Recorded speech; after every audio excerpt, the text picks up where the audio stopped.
บ่ลงดอนโค้งดอกเจ้าจากไปหัวใจแสนเศร้าคิดหอดเจ้าสาวหาดสายคูข้าวก่อนกี้น้องยังไม่ตีเกื้อนนให้ความหักให้ความอบอุ่นลืมพระคุณน้องนั่นบ่ได้แคมฝั่งดอนโค้งก็ยังคงด้วยธรรมศาสตร์จิตใจสาวก็สะอาดจนบ่อาจสิคิดลืมไหลคืนหนึ่งนั้นอ้ายนอนฝันว่าเจ้าเปลี่ยนใจเข้าวิวา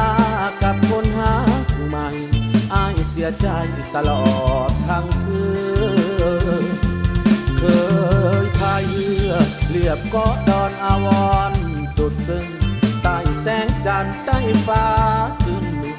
สาบซึ้งชวนแนบกายกอดเจ้าไว้ส่วนหัวใจอ้ายสุขลาอธิษฐานต่อการไว้ว่าหักสวบฟ้าขออย่าพะวงแค่ฝั่งดอนโค้งน้ำไหลลงคดโน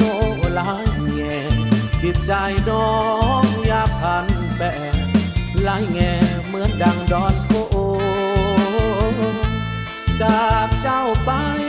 ส่วนหัวใจอ้ายลืมบ่ลงหากผลบุญสองเฮาอยู่ส่งสองเฮาคงได้อยู่ร่วมกัน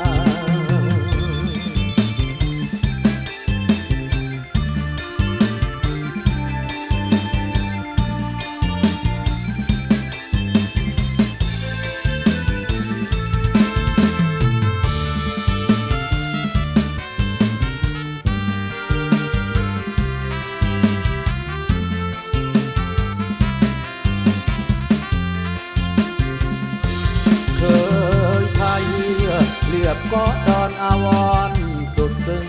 ใต้แสงจันทร์ใต้ฟ้าคืนหนึ่งสาบซึ้งชวนแนบกายกอดเจ้าไว้ส่วนหัวใจอ้ายสุขลาอธิษฐานต่อการไว้ว่าหักสวบฟ้าขออย่าพะวงแค่ฝั่งดอนโค้งน้ำไหลลงคดโง่ลายแง่จิตใจน้องอย่าพันแปรลายแง่เหมือนดังดอนโค้งจากเจ้าไปส่วนหัวใจอ้ายลืมบ่ลงหากผลบุญสองเฮาอยู่ส่งสองเฮาคงได้อยู่ร่วมกัน